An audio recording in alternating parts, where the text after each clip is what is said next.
औज़ुबिल्लाहिमिनश्शैतानिर्रजीम बिस्मिल्लाहिर्रहमानिर्रहीम। Dear students, जैसा कि आप जानते हैं, कल हमने नया यूनिट शुरू किया S and P block elements. तो इसमें मैंने कल आपको इंट्रोडक्शन के तौर पर पीरियडिक टेबल के बारे में जानकारी दी। तो इस पीरियडिक टेबल के बारे में मैंने आपको बता दिया कि इसमें वर्टिकल रोज हैं जो कि 18 हैं, they are called as groups, और इसमें ये हॉरिजॉन्टल रोज हैं, they are called as periods, इनकी तादाद 7 है। तो इसमें हमने कल ये पढ़ा कि एक ही ग्रुप में जो एलिमेंट आते हैं, इनके बाहर वाले शेल में इलेक्ट्रॉन्स की तादाद एक जैसी होती है, यानी इनकी वैलेंस शेल इलेक्ट्रॉनिक कन्फिग्रेशन जो है वो सेम होती है। तो वही valence shell electronic configuration same होने के सबब इनकी प्रॉपर्टीज भी एक जैसी होती हैं। यानी एक ग्रुप में जो एलिमेंट हैं, इन सब की प्रॉपर्टी एक जैसी है, कहीं कहीं पर एक्सेप्शंस हो सकते हैं।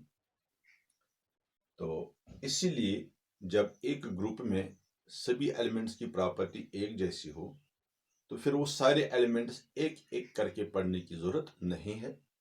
एक एलिमेंट की प्रॉपर्टी हम CD करेंगे, जिसका मतलब यह है कि फिर बाकी जितने भी एलिमेंट होंगे उनकी प्रॉपर्टीज भी उस जैसी ही होंगी। तो इस तरह से हमें सारे एलिमेंट स्टडी करने की जरूरत नहीं पड़ती है, बल्कि मैं ये बता दूं कि हमारे पास अगर 118 एलिमेंट हैं और हमने इन्हें 18 ग्रुप्स में तकसीम किया है, तो इसका मतलब ये होगा कि 118 में से हमें 18 एलिमेंट्स पढ़ने होंगे। तो इस तरह से हम सारे पीरियडिक टेबल को कवर कर सकते हैं। तो खैर, जहां तक इलेक्ट्रॉनिक कॉन्फ़िगरेशन का ताल्लुक है, जैसे मैंने बता दिया कि ये जो पीरियडिक टेबल है, ये बात आपने पढ़ी है कि पीरियडिक टेबल और इलेक्ट्रॉनिक कॉन्फ़िगरेशन जो है, इनका चोली दामन का साथ है।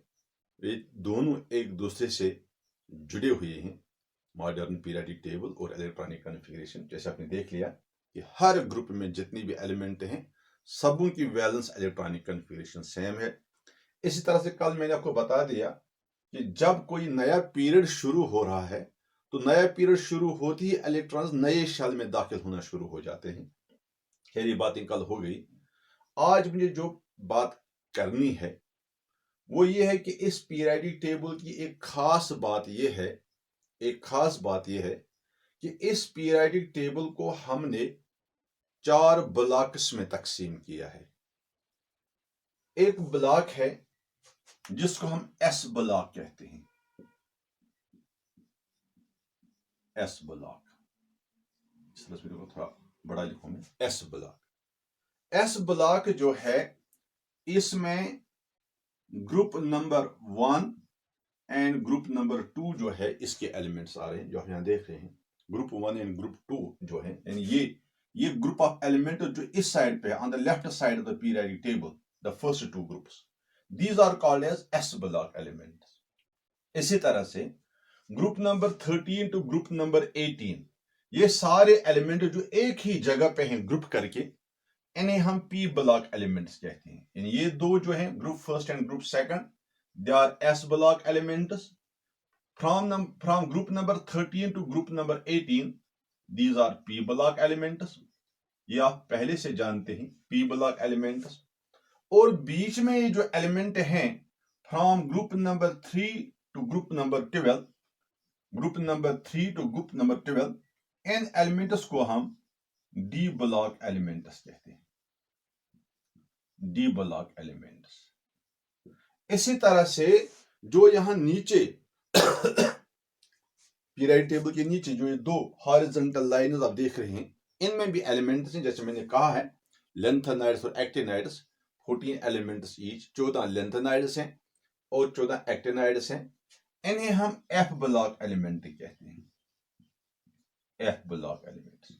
इसके बारे में आप पहले से जानते हैं। मैं सिर्फ इतना बता दूं कि जब हम इलेक्ट्रॉनिक कॉन्फ़िगरेशन लिखते हैं on the base of aufbau principle, Hunter's rule and Paul's exclusion principle, we find that in the groups first and second, the last element goes into S subshell. इन सारे एलिमेंट्स में जो last electron है, last electron S subshell में चला जाता है। इसी वजह से इन एलिमेंट्स को हम एस ब्लॉक एलिमेंट्स कहते हैं। और ये जो पी ब्लॉक एलिमेंट्स है, इन सबों में लास्ट इलेक्ट्रॉन पी सबशेल में चला जाता है, इसलिए पी ब्लॉक है। और अब इसी तरह से डी ब्लॉक एलिमेंट्स में लास्ट इलेक्ट्रॉन डी सबशेल में चला जाता है, और एफ ब्लॉक एलिमेंट्स में लास्ट इलेक्ट्रॉन एफ सबशेल में चला जाता है। इसलिए हमने इस पीरियोडिक टेबल को 4 ब्लॉक्स में तकसीम किया है। तो इस पीरियोडिक टेबल की सबसे बड़ी खूबी यह है कि जिन एलिमेंट्स में लास्ट इलेक्ट्रॉन एस सबशेल में दाखिल होता है, वो सारे के सारे एक ही जगह पे हैं। Group first and group second एक ही जगह है, इसलिए ग्रुप हम कहते हैं या ग्रुप ब्लॉक कहते हैं। एक ही जगह सारे के सारे एलिमेंट्स हैं। पी ब्लॉक सारे के सारे एक ही जगह पे हैं। डी ब्लॉक सब एक ही जगह पे हैं। एफ ब्लॉक सब एक ही जगह पे। इसका मतलब यह हुआ कि अगर हम किसी भी एलिमेंट की इलेक्ट्रॉनिक कॉन्फ़िगरेशन लिखेंगे और फिर देखेंगे कि लास्ट इलेक्ट्रॉन किस सबशेल में दाखिल हुआ है, तो हम उस एलिमेंट को अगर पीरियोडिक टेबल में हमें ढूंढना होगा तो हम उसी ब्लॉक में जाएंगे जिसमें लास्ट इलेक्ट्रॉन दाखिल, अगर पी सबशेल में लास्ट इलेक्ट्रॉन दाखिल होता है, आपको सारे पीरियोडिक टेबल में उस एलिमेंट को छान मारने की जरूरत नहीं है। आप सीधे इस पी ब्लॉक में जाएंगे, वहां पर आप इस इलेक्ट्रॉन को आप देख लेंगे। और ये आपने पढ़ा है, जब हम क्लासिफिकेशन ऑफ एलिमेंट्स पढ़े हैं, उसमें आपने पढ़ा है कि हम कैसे एक एलिमेंट को पीरियोडिक टेबल में ढूंढ सकते हैं। ठीक है ना। तो ये जो ब्लॉक्स में हम एलिमेंट्स को तकसीम, पीरियोडिक टेबल को तकसीम कर रहे हैं, S block, P block, D block and F block, ये इसी बुनियाद पे है कि लास्ट इलेक्ट्रॉन जो है ये किस सबशेल में दाखिल होता है। नंबर 1।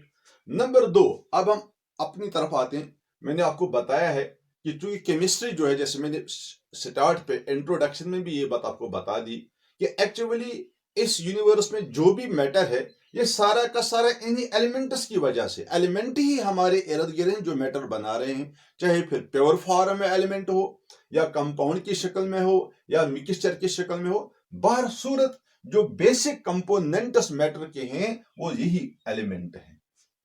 ठीक है ना। इसलिए चूंकि जब हमने मैटर पढ़ना है, तो मैटर मीन्स केमिस्ट्री पढ़नी है, तो केमिस्ट्री में हमारा वास्ता इन्हीं एलिमेंट्स के साथ पढ़ना है। तो इसीलिए हम इन सारे एलिमेंट्स को जो पीरियोडिक टेबल में हैं या जो हमारे पास हैं, natural elements as well as those which have been synthesized by us by artificial transmutation, हमें इन सब एलिमेंट्स के बारे में जानकारी हासिल करनी है। इसलिए जानकारी हासिल करने के लिए हम स्टेप्स में आगे बढ़ रहे हैं। सबसे पहले जब हमें पीरियोडिक टेबल के एलिमेंट्स के बारे में पढ़ना है, तो हम क्या करते हैं, हम एस ब्लॉक एलिमेंट्स पढ़ते हैं, और फिर पी ब्लॉक एलिमेंट्स पढ़ते हैं, फिर डी ब्लॉक और एफ ब्लॉक पढ़ते हैं। तो जहां तक आपके सिलेबस का ताल्लुक है, मैं आपको यह बात वाज़ह करना चाहता हूं कि जहां तक 11th क्लास का ताल्लुक है, 11th क्लास में हमें S block and some P block elements पढ़ने हैं। यानी पीरियोडिक टेबल जो है, क्लासिफिकेशन ऑफ एलिमेंट्स जो है, ये हमने इन डिटेल 11th में ही पढ़ी है। अब चूंकि पीरियोडिक टेबल को इन डिटेल हमें डिस्कस करना है, इन डिटेल डिस्कस करने के लिए हमें स्टेप बाय स्टेप आगे बढ़ना है। तो पहले स्टेप के तौर पर हमें 11th क्लास में एक तो एस ब्लॉक एलिमेंट्स सारे पढ़ने हैं, यानी ग्रुप फर्स्ट और ग्रुप सेकंड एलिमेंट्स यहां पर पढ़ने हैं। इसके बाद हमें पी ब्लॉक में 2 ग्रुप पढ़ने हैं 11th क्लास में, group number 13 and group number 14, जिसको हम boron family and carbon family भी कहते हैं। तो इस तरह से हमें 4 ग्रुप्स के बारे में 11th क्लास में पढ़ना है। तो आपके सिलेबस में दिया हुआ है S block and some P block. और फिर 12th क्लास में जब हम जाते हैं, तो 12th क्लास में हमें क्या पढ़ना है, सम पी ब्लॉक। इसका मतलब कि जो पी ब्लॉक हमें अधूरा रह गया है 11th क्लास में, इसको यहां 12th क्लास में हमें पढ़ना है, ग्रुप नंबर 15 से लेकर ग्रुप नंबर 18 तक। यानी नाइट्रोजन वाला ग्रुप जो है, इसको हम नाइट्रोजन फैमिली कहते हैं। इसी तरह से ऑक्सीजन वाला ग्रुप जो है ऑक्सीजन फैमिली, फ्लोरीन वाला ग्रुप जो है जिन्हें हम आमतौर पर हेलोजन्स कहते हैं, इनके भी स्पेशल नाम है। नाइट्रोजन फैमिली जो है इन्हें हम निकोजनस कहते हैं, और जो ऑक्सीजन है इनको हम चैल्कोजनस कहते हैं। तो फ्लोरीन वाले ग्रुप को हेलोजनस कहते हैं, और ग्रुप नंबर 18 जो है इन्हें हम नोबल गैसेस कहते हैं। तो ये सारे एलिमेंट्स हमने स्टडी करने हैं। तो 11th में हमें ग्रुप नंबर 1, 2, 13 एंड 14, और 12th में 15, 16, 17 एंड 18। अब आप समझ गए। और इसके अलावा 12th में ही हमें एक अलग यूनिट के तौर पर डी ब्लॉक एलिमेंट्स और एफ ब्लॉक एलिमेंट्स पढ़ने हैं। इस तरह से हमारा सारा पीरियडिक टेबल थोड़ा बहुत 11th क्लास में और इसका ज्यादातर हिस्सा 12th क्लास में कंप्लीट हो रहा है, ठीक है ना। तो इसीलिए मैंने ये जो टॉपिक चुना है S and P block elements, ये हमने इसीलिए चुना है कि इसके जो स्टार्ट के कुछ अहम नुकात जो हमें डिस्कस करने हैं वो हमें 11th में भी डिस्कस करने हैं, वो हमें 12th में भी डिस्कस करने हैं। इसलिए वो सारे कॉमन पॉइंट्स जो हैं वो हम मिलके पढ़ेंगे। उसके बाद जब इनकी स्टडी, जहां पर इनकी स्टडी अलग अलग हो रही है, तो वहां पर हम फिर क्लासेस अलग पढ़ेंगे। 11th के लिए हम सिर्फ फिर ग्रुप 1, 2, 13 और 14 डिस्कस करेंगे, और 12th के लिए 15, 16, 17, 18 पी ब्लॉक में। फिर जो दूसरा यूनिट आएगा उसमें फिर हम डी ब्लॉक और एफ ब्लॉक एलिमेंट्स डिस्कस करेंगे। फिलहाल हमें ये देखना है, अब आप समझ गए कि हमें करना क्या है। 11th के लिए हमें एस ब्लॉक और सम पी ब्लॉक, जबकि 12th के लिए पी ब्लॉक एलिमेंट्स, फिर D block and F block elements discuss करने हैं। तो फिलहाल मैं दोनों क्लासेस को एक साथ चला रहा हूं, तो इसलिए जो जो बातें कॉमन हैं, जो हम सबों के काम के हैं, वो मैं यहां पर पहले डिस्कस कर लूंगा। It will take us maybe 2-3 days और 4 days, उसके बाद फिर हम अलग अलग कर लेंगे। तो फिलहाल मैं आपको ये बता देना चाहता हूं कि हमें इसमें डिस्कस क्या करना है, कौन सी चीज एग्जाम में पूछी जाती है, और कौन कौन सी चीज वो है जिसकी इंफॉर्मेशन हमें इसके बारे में हासिल करनी है। तो इसमें सबसे पहली बात जो है, जो हमें डिस्कस करनी पड़ती है, that is the electronic configuration.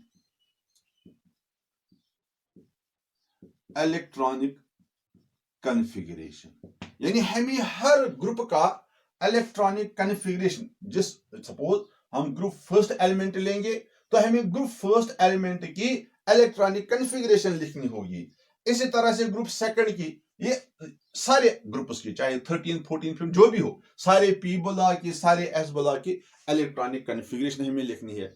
इसलिए सबसे पहले हमें ये देखना है कि हम कैसे इलेक्ट्रॉनिक कॉन्फ़िगरेशन लिखेंगे। वो आपने पहले ही स्ट्रक्चर ऑफ एटम के दौरान इन डिटेल डिस्कस किया है। यहां पर मैं थोड़ा सा रिपीट जरूर करूंगा ताकि जो कुछ आपने पढ़ा है वो आपको रिकॉल हो जाएगा और फिर आप आसानी के साथ इलेक्ट्रॉनिक कॉन्फ़िगरेशन लिख सकेंगे। तो एक तो इलेक्ट्रॉनिक कॉन्फ़िगरेशन हमें डिस्कस करना है जनरल। इसी तरह से जनरल में जो दूसरी अहम प्रॉपर्टी हम इसमें डिस्कस कर रहे हैं वो है ऑक्सीडेशन स्टेट।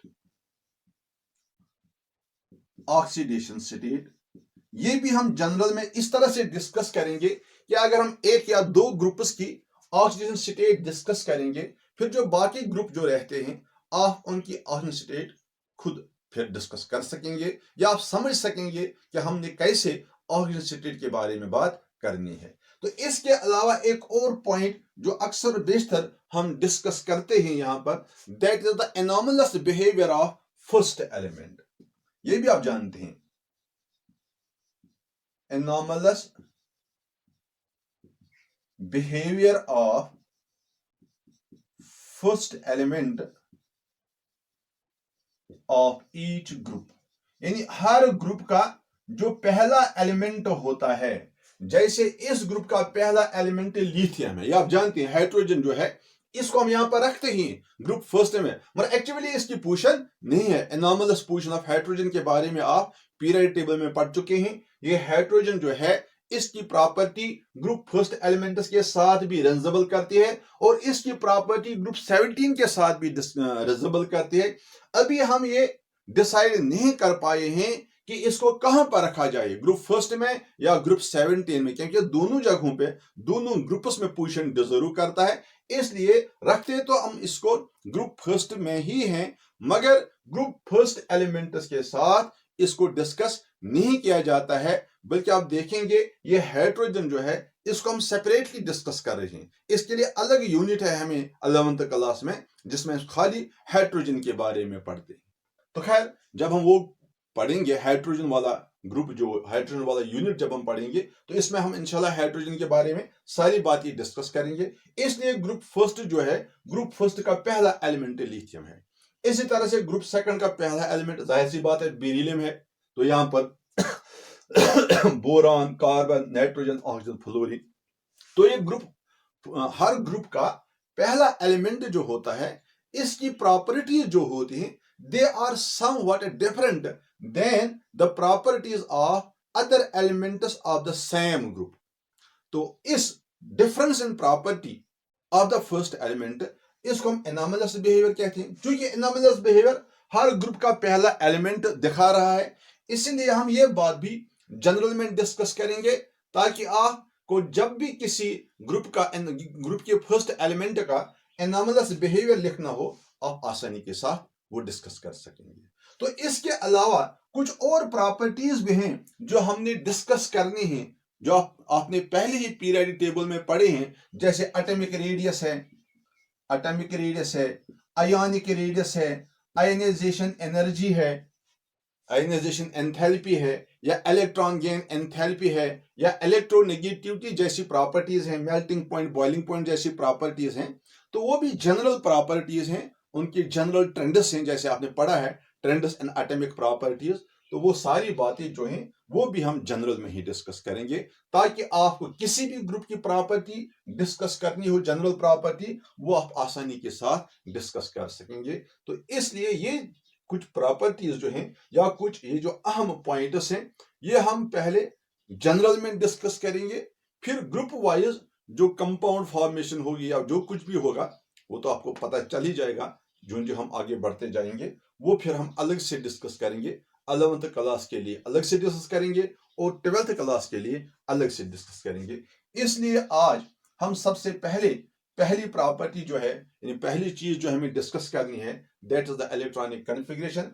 पहले वो हम डिस्कस करेंगे। मगर इलेक्ट्रॉनिक कॉन्फ़िगरेशन डिस्कस करने से पहले एक चीज बड़ी अहम है जो आपको याद रखनी है, वो ये है कि इस पीरियोडिक टेबल में जितने भी एलिमेंट्स आपको डिस्कस करने हैं, या जो भी प्रॉपर्टी आपको डिस्कस करनी है पीरियोडिक टेबल के बारे में, क्योंकि आपको ग्रुप वाइज प्रॉपर्टी डिस्कस करनी है, इसलिए हमारे लिए जरूरी बनता है कि हर ग्रुप के एलिमेंट्स जो हैं ये हमें याद होनी चाहिए। You have to remember the names and symbols of and atomic numbers of each and every element of each group.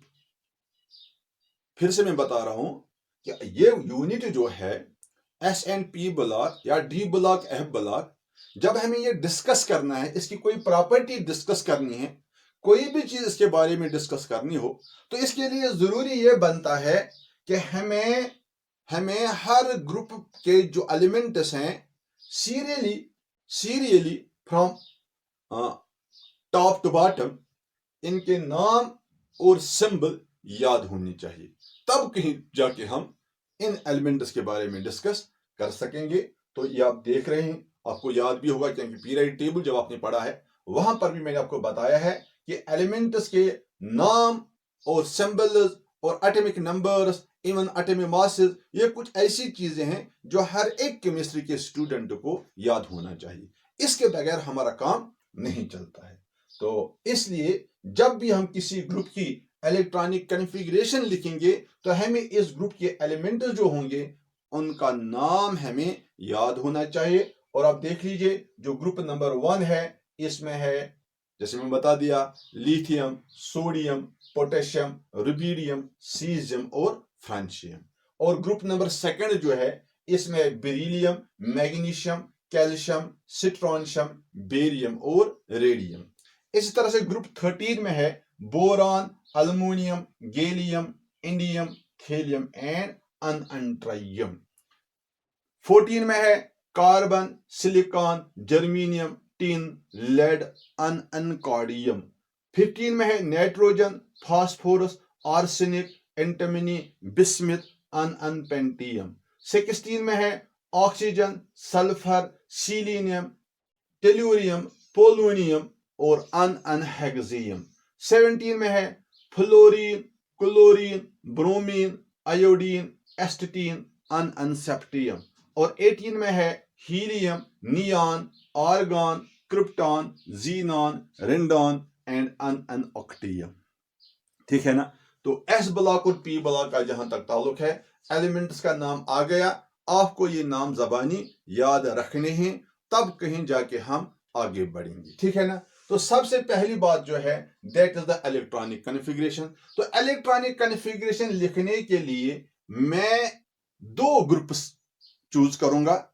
एक में ग्रुप नंबर फर्स्ट जो है, इनके एलिमेंट्स की इलेक्ट्रॉनिक कॉन्फ़िगरेशन आपको दिखा दूंगा। इसी तरह से यहां जो पी ब्लॉक है, इस पी ब्लॉक में हम ग्रुप नंबर 15 लेंगे, nitrogen, phosphorus, arsenic, antimony, bismuth, ununpentium. इन एलिमेंट्स की हम इलेक्ट्रॉनिक कॉन्फ़िगरेशन लिखेंगे। बल्कि हकीकत यह है कि मैं आपको जो इलेक्ट्रॉनिक कॉन्फ़िगरेशन लिखने के जो रूल्स हम इस्तेमाल करते हैं, मैं उन्हीं रूल्स के बारे में आपको बता दूंगा। तो फिर आप खुद ब खुद किसी भी ग्रुप की इलेक्ट्रॉनिक कॉन्फ़िगरेशन लिख सकेंगे। और आपने लिखा भी है, और आप में से बहुत सारे वो होंगे जिनको इलेक्ट्रॉनिक कॉन्फ़िगरेशन, बल्कि सबों को इलेक्ट्रॉनिक कॉन्फ़िगरेशन लिखना आती होगी। तो मैं सिर्फ यहां पर रिपीटेशन के लिए वो लॉज थोड़ा बहुत रिपीट कर लूंगा ताकि आप वो कर सकें। ठीक है ना। तो यहां पर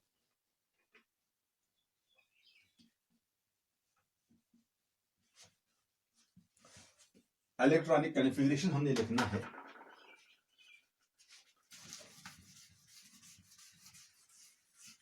तो अब मैं रब कर लूंगा पीरियोडिक टेबल को। आपने इसको याद रखा होगा कि हमने क्या करना है।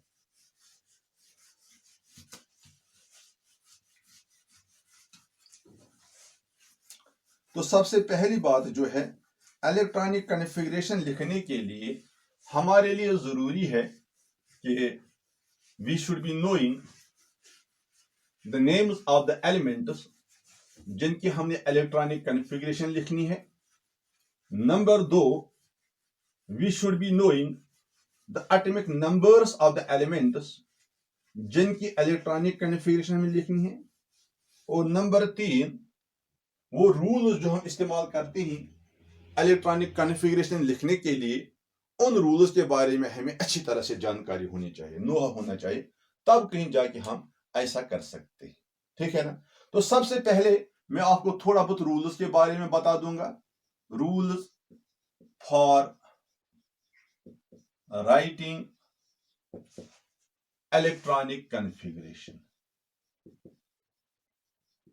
तो इसके लिए एक बात बहुत अहम है, वो ये है कि आपको एटॉमिक स्ट्रक्चर जो है उसके बारे में अच्छी तरह से वाकफियत होनी चाहिए। वो मैंने पिछली दफा भी बताया था आपको, और आपने पढ़ा भी है एटॉमिक स्ट्रक्चर। उसमें हम ये पढ़ते हैं कि एटम के बीच में जो न्यूक्लियस है, न्यूक्लियस के बाहर शेल्स हैं। शेल जो हैं, दो shells are made up of sub shells. और फिर वो सब शेल जो हैं, they are made up of orbitals. यह बात आपको याद है। पहला शेल जो है के शेल, इस के शेल में एक ही सब शेल होता है। K shell has only one sub shell. उस सब शेल को हम कहते हैं 1s, और उसमें एक ही ऑर्बिटल भी है। उसके बाद दूसरा शेल जो है, जिसको हम एल शेल कहते हैं, एक्चुअली एल शेल जो है, इसमें दो सब शेल हैं। इस तरह से मैं बना दूं, ये मान लो दो सब शेल हैं एस शेल के। एल के दो सब शेल हैं, एक को हम 2s कहते हैं, दूसरे को हम 2p कहते हैं। और आपको मालूम है एस सब शेल जो होता है वो सिफरिकल होता है, जबकि पी सब शेल जो होता है वो डम्बेल होता है। इस तरह डम्बेल होता है। ठीक है ना। तो इसी तरह से तीसरा शेल जो है that is made up of 3 सब शेल्स। तीसरा शेल हो गया एम शेल। इसमें 3 सब शेल हैं, एक है 3s, और है 3p, और है 3d, है ना। तो s यहां पर भी सिफरिकल है, p डम्बेल है, और d सब शेल जो है वो डबल डम्बेल है। इस तरह से डबल डम्बल, ये डी सबशेल है 3D। तो डी सबशेल में एक्चुअली ऑर्बिटल्स की जहां तक बात है, जैसे मैं अभी कह रहा था कि ये जो एस सबशेल है इसमें एक ही ऑर्बिटल है, उसका नाम है एस। यानी अगर ये पहले शेल का सबशेल है तो इसमें एक ही ऑर्बिटल होगा 1s, और ये दूसरे शेल का सबशेल है तो 2s। इसी तरह से तीसरे शेल का एस सबशेल है तो इसमें एक ही ऑर्बिटल होगा 3s। इसी तरह से जो पी सबशेल है, चाहे ये दूसरे शेल का पी है या तीसरे का या चौथे का, तो इस पी सबशेल में 3 ऑर्बिटल हैं, वो आपको मालूम है। एक है पी एक्स, एक है पी वाई, एक है पी जेड। ये तीनों डम्बल हैं और पी एक्स, पी वाई और पी जेड इन्हें इसलिए नाम दिया जाता है क्योंकि इनमें से एक अलोंग एक्स एक्सिस है, एक अलोंग वाई एक्सिस है और एक अलोंग जेड एक्सिस है। ठीक है ना, ये आप जानते हैं। तो इसी तरह से डी सबशेल जो है, ये डी सबशेल में 5 ऑर्बिटल हैं।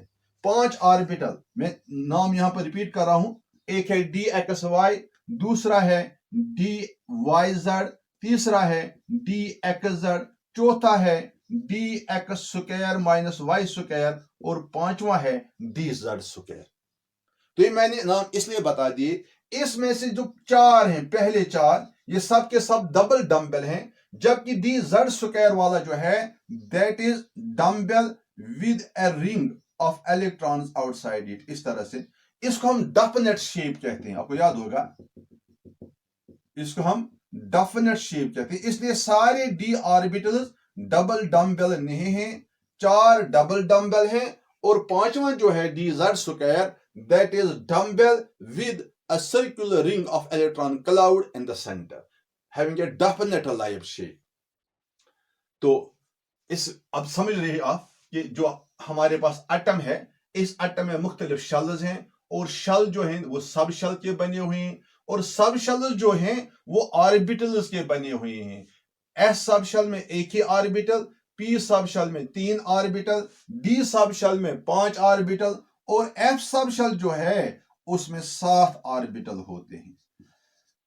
उनकी शेप कॉम्प्लिकेटेड है और उनका नाम भी कॉम्प्लिकेटेड है। ठीक है ना, तो ये नॉलेज आपके पास पहले से है। अब दूसरा जो इंपॉर्टेंट पॉइंट हमने देखना है वो ये है कि कौन कौन से रूल्स वो हैं जो हम इस्तेमाल करते हैं इलेक्ट्रॉनिक कॉन्फ़िगरेशन लिखने के लिए। तो इलेक्ट्रॉनिक कॉन्फ़िगरेशन लिखने के लिए 3 अहम रूल्स का इस्तेमाल होता है। 3 रूल हैं जो हम इस्तेमाल करते हैं इलेक्ट्रॉनिक कॉन्फ़िगरेशन लिखने के लिए। उसमें से एक रूल है जिसे हम कहते हैं अब्बा प्रिंसिपल।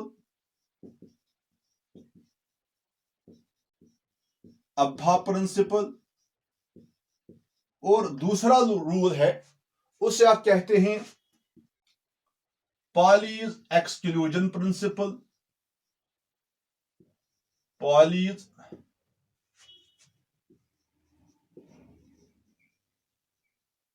Exclusion principle. और तीसरा रूल है उसे हम कहते हैं हुंड्स रूल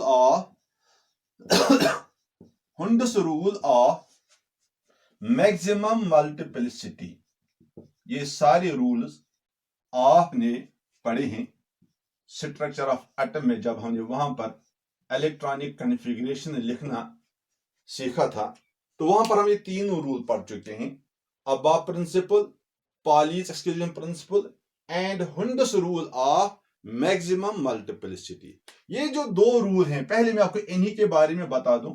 जो ये पॉलीज एक्सक्लूजन प्रिंसिपल है, पॉलीज एक्सक्लूजन प्रिंसिपल, ये रूल हमें बताता है, सिंपल है ये इसलिए मैंने पहले इसी को लिया, ये हमें बताता है कि an orbital can not accommodate more than 2 electrons and that two with opposite spin. आपको याद आ गया होगा मैं क्या कह रहा हूं। N orbital can accommodate only 2 electrons. यानी एक ऑर्बिटल में सिर्फ 2 ही इलेक्ट्रॉन आते हैं। एन ऑर्बिटल ऑफ, इस तरह से कहते हैं, an orbital can accommodate 2 electrons with opposite spin. आप ये कह सकते हैं कि an orbital can not accommodate more than 2 electrons.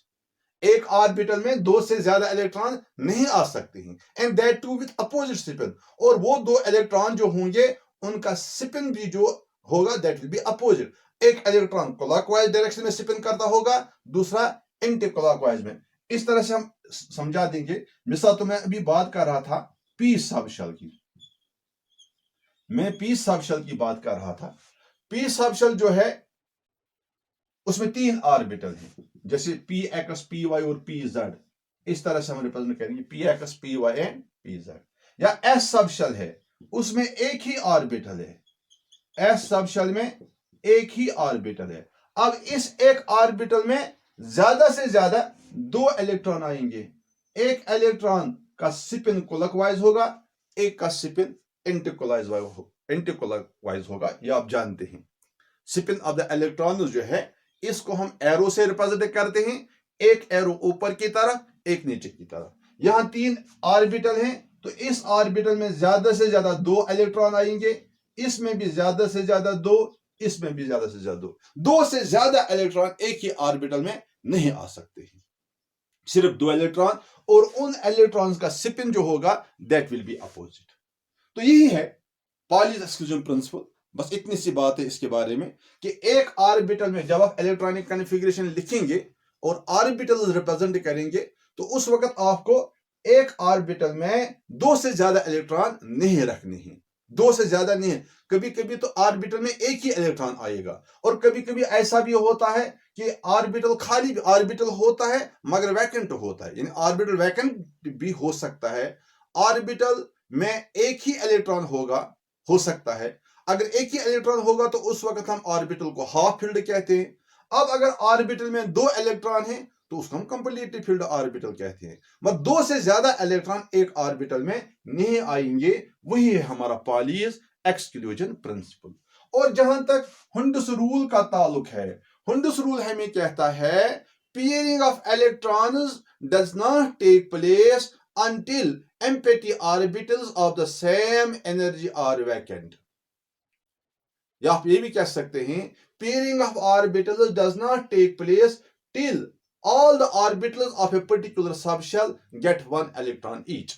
इसका मतलब ये होगा अगर आपके पास p सबशेल है, हमने बता दिया p सबशेल जो है इसमें 3 ऑर्बिटल है, 3 ऑर्बिटल। p सबशेल है, इसमें 3 इलेक्ट्रॉन है, 3 सब ऑर्बिटल हैं, पी एक्स पी वाई और पी जेड। ठीक है ना। अगर हमने इलेक्ट्रॉन रखने होंगे पी सबशेल में, सपोज हमारे पास 4 इलेक्ट्रॉन हैं, हमारे पास 4 इलेक्ट्रॉन हैं, वो 4 इलेक्ट्रॉन हमें इन 3 पी ऑर्बिटल्स में रखने होंगे। तो हम क्या करेंगे, एक तरीका तो यह है, आप चाहते तो एक ही सबशेल में 2 इलेक्ट्रॉन, एक ही ऑर्बिटल में 2 इलेक्ट्रॉन, फिर बाकी 2 इसमें रख लेते तो हो गया, क्योंकि हमें मालूम है एक ऑर्बिटल में 2 इलेक्ट्रॉन आते हैं। तो अगर हम इस तरह से इलेक्ट्रॉनिक कन्फिगरेशन लिखेंगे, ये इलेक्ट्रॉनिक कन्फिगरेशन गलत तस्वूर की जाती है, बल्कि गलत रॉन्ग इलेक्ट्रॉनिक कन्फिगरेशन, क्योंकि ये तीनों पी ऑर्बिटल जो थे इनकी एनर्जी सेम थी, इनकी एनर्जी सेम थी। आपने क्या किया, 2 ऑर्बिटल्स को बराबर इलेक्ट्रॉन दे दिए, एक ऑर्बिटल को वैकेंट रखा। तो ये हमें रूल जो है, रूल हमें इस चीज की इजाजत नहीं देता। ये आपको याद है, रूल हमें कहता है कि जब आपको पी सबशेल में इलेक्ट्रॉन डिस्ट्रीब्यूट करने हो तो पहले हर ऑर्बिटल को एक एक इलेक्ट्रॉन दीजिए, इस तरह से हर एक ऑर्बिटल को एक एक इलेक्ट्रॉन दीजिए, एंड विथ सेम स्पिन, यानी जो स्पिन इस इलेक्ट्रॉन को इस ऑर्बिटल में होगा वही स्पिन इस इलेक्ट्रॉन का इस ऑर्बिटल में होगा, और वही स्पिन इस इलेक्ट्रॉन का इस ऑर्बिटल में। इसको हम पैरेलल स्पिन कहते हैं, यानी सभी इलेक्ट्रॉन का स्पिन एक जैसा होगा। अब आपने 3 इलेक्ट्रॉन तो डिस्ट्रीब्यूट कर दिए, आपके पास 4 थे, अभी एक बाकी बचा है, तो वो चौथा इलेक्ट्रॉन जो है वो आप यहां पर दे सकते हैं, यानी अब पेयरिंग होगी। यानी इसका मतलब ये हुआ कि पी सबशेल में पेयरिंग चौथे इलेक्ट्रॉन से शुरू होती है। अगर आपके पास 3 ही इलेक्ट्रॉन है तो वो 3 ऑर्बिटल्स में चले जाएंगे, अगर 2 इलेक्ट्रॉन है तो वो 2 ऑर्बिटल्स में चले जाएंगे, 4 हैं तो पहले क्या होगा, पहले हर एक को 3 में से हर एक को एक एक इलेक्ट्रॉन मिलेगा, फिर चौथे इलेक्ट्रॉन से पेयरिंग होगी। अब अगर 5वां होगा तो वो यहां आएगा, 6ठा होगा तो यहां आएगा, इस तरह से सारा ऑर्बिटल फिर कंप्लीट हो जाता है। इसी तरह से आप समझ गए होंगे। अब अगर आपके पास डी सब शेल है, डी सब शेल जो है इसमें आप 5 ऑर्बिटल है। जब आप यहां पर इलेक्ट्रॉनिक कन्फिग्रेशन लिखोगे तो यहां पर भी यही रूल इस्तेमाल होगा। पहले आपको क्या करना है, हर ऑर्बिटल को एक एक इलेक्ट्रॉन देना है। यानी आप यहां पर पीयरिंग नहीं कर सकते। हालांकि हमें मालूम है कि एक ही ऑर्बिटल में 2 इलेक्ट्रॉन आ जाएंगे, मगर हम हुंडस rule, as per Hund's rule हम ऐसा नहीं करेंगे। हुंडस रूल के मुताबिक पहले हमें हर एक ऑर्बिटल को एक एक इलेक्ट्रॉन देना है। जब इलेक्ट्रॉन बच जाएगा, यानी अगर यहां पर 5 इलेक्ट्रॉन 5 ऑर्बिटल्स में आ गए, अगर आपके पास छठा 7वां इलेक्ट्रॉन है तो फिर छठा इलेक्ट्रॉन यहां जाएगा, 7वां यहां जाएगा, इस तरह से पीयरिंग हो जाएगी। तो टोटल पे जब आपके पास 10 इलेक्ट्रॉन होंगे तो फिर आपका डी ऑर्बिटल कंप्लीट हो जाएगा। इसलिए हम कहते हैं कि जो पी सब शेल है उसमें 6 इलेक्ट्रॉन आ जाते हैं। डी सब शेल जो है इसमें ज्यादा से ज्यादा 10 इलेक्ट्रॉन आ जाते हैं। और एस सब शेल में चूंकि एक ही ऑर्बिटल है, इसमें 2 इलेक्ट्रॉन आ जाते हैं। ठीक है ना। तो एफ सब शेल के बारे में आपने अभी पढ़ा। एफ सब शेल जो है उसमें 7 ऑर्बिटल है, 7 ऑर्बिटल है। क्योंकि हर ऑर्बिटल में 2 इलेक्ट्रॉन आते हैं, इस तरह से एफ सब शेल में 14 इलेक्ट्रॉन आ जाएंगे। तो एक इंपॉर्टेंट पॉइंट जो आपको याद रखना है वो ये कि as per Pauli's exclusion principle, an orbital can accommodate only 2 electrons, that two with opposite spin. और एज पर हुंडस रूल आपको क्या करना है कि पेयरिंग ऑफ इलेक्ट्रॉन जो करनी है वो स्टार्ट से ही नहीं करनी है। वो पेयरिंग तब होगी जब हर सब शेल के हर ऑर्बिटल को एक एक इलेक्ट्रॉन मिलेगा। उसके बाद जब सारे ऑर्बिटल्स हाफ फिल्ड होंगे, उसके बाद पेयरिंग हो जाएगी। ठीक है ना। यहां पर ये आप देख रहे हैं, ये कंप्लीटली फिल्ड ऑर्बिटल है, ये हाफ फिल्ड है, ये भी हाफ फिल्ड है। ये 2 कंप्लीटली फिल्ड है, बाकी ये सारे के सारे हाफ फिल्ड ऑर्बिटल्स है। ठीक है ना। तो ये 2 बातें, this is according to Pauli's exclusion principle and Hund's rule. तो ये कोई बड़ी मुश्किल बात याद रखनी नहीं है या अप्लाई करना कोई मुश्किल बात नहीं है। अक्सर जब हम इलेक्ट्रॉनिक कन्फिग्रेशन लिखते हैं, हम जनरल में ऑर्बिटल्स की इलेक्ट्रॉनिक कन्फिग्रेशन नहीं दिखाते हैं, हम ऐसे लिखते हैं जैसे ये ऑर्बिटल है, पी सब शेल है, इसमें इस वक्त टोटल पे 4 इलेक्ट्रॉन है। हालांकि हमें मालूम है इसमें से 2 इलेक्ट्रॉन एक ऑर्बिटल में, बाकी 2 जो हैं उनमें एक एक इलेक्ट्रॉन है। तो हम जनरल में लिखते हैं P4, हम इसकी जनरल इलेक्ट्रॉन 2p4 या 3p4। इसी तरह से डी में इस वक्त 4 5 6 और 7 इलेक्ट्रॉन है, हम लिखेंगे D7, 3D7 या 4D7। अलग अलग नहीं लिखते हैं। ये भी जब हमें जरूरत पड़ती है, सपोज आपको ऑक्सीडेशन स्टेट डिस्कस करते वक्त इस तरह की इलेक्ट्रॉनिक कन्फिग्रेशन के साथ वास्ता पड़ेगा, तो ऑक्सीडेशन स्टेट हम इसी बुनियाद पे, यानी कितने एटम में कितने हाफ फिल्ड ऑर्बिटल्स है, उसी हिसाब से हम ऑक्सीजन स्टेट डिस्कस करते हैं। इसलिए वहां पर ये इलेक्ट्रॉनिक कन्फिग्रेशन हमारे काम आएगी। मगर जब सिंपली इलेक्ट्रॉनिक कन्फिग्रेशन लिखना हो तो उस वक्त अलग अलग ऑर्बिटल्स की इलेक्ट्रॉनिक कन्फिग्रेशन लिखने की जरूरत नहीं पड़ती है। हम सिंपली दिखाते हैं कि एक पर्टिकुलर सब शेल में कितने इलेक्ट्रॉन है। तो ये हो गई 2 रूल। तो इसके बाद जो सबसे इंपॉर्टेंट रूल है जिसको हम अब्बा प्रिंसिपल कहते हैं, वही हम ज्यादातर इस्तेमाल करते हैं। तो अब्बा प्रिंसिपल के बारे में मैं आपको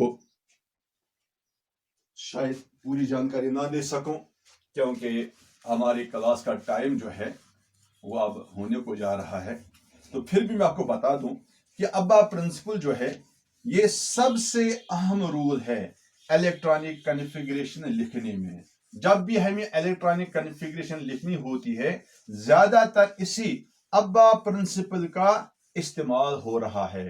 तो अब्बा प्रिंसिपल जो है, जैसे आप जानते हैं अब्बा जो वर्ड है ये जर्मन वर्ड है। It means to build up, यानी हमें क्या करना है, with the help of Abba principle we have to build up the electronic configuration of an element। तो इलेक्ट्रॉनिक कन्फिग्रेशन अब्बा प्रिंसिपल की मदद से हमें डेवलप करना है। तो अब्बा प्रिंसिपल क्या कहता है हमें, यह हमें कहता है filling of electrons takes place through least path of energy। this is the simplest definition of Abba principle। Aufbau principle जो है इसकी सिंपल डेफिनेशन है filling of electrons, filling of electrons takes place through least path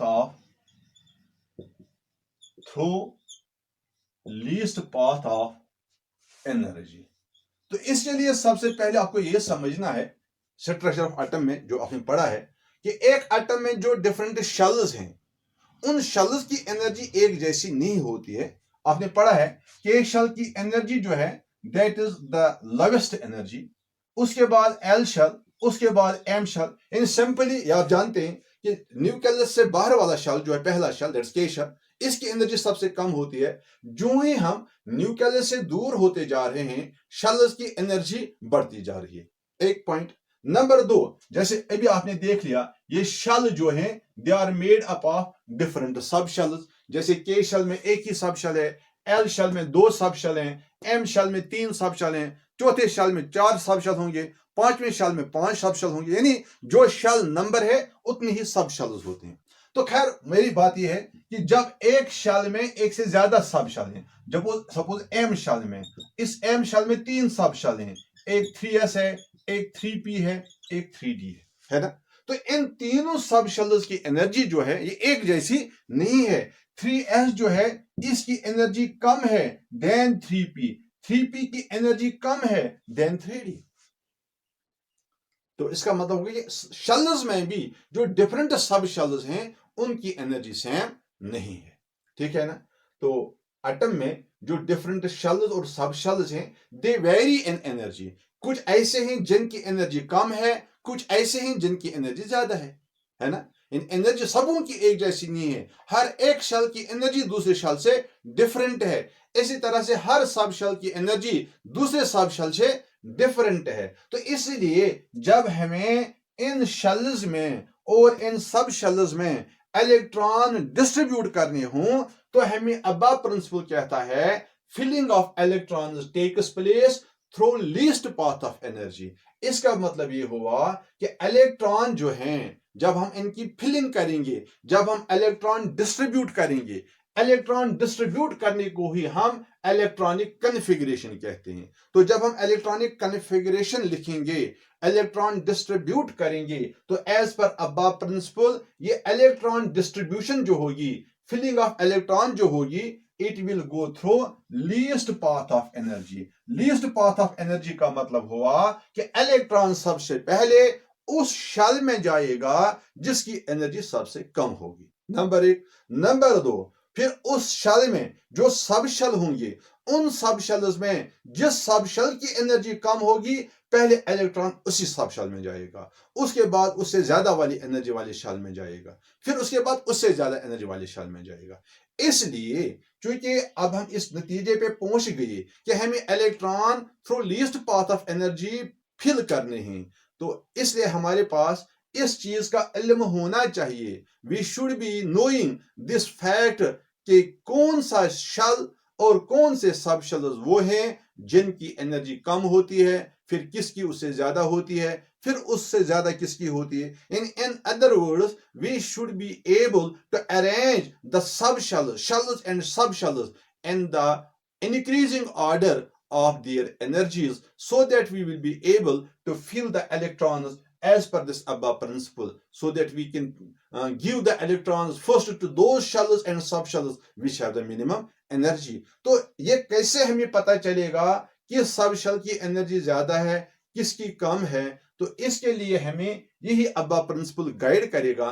तो वो details जो हैं वो हम इंशाल्लाह कल के लेसन में पढ़ेंगे। तो आज के लिए इतना ही। Be safe and sound. Thank you very much.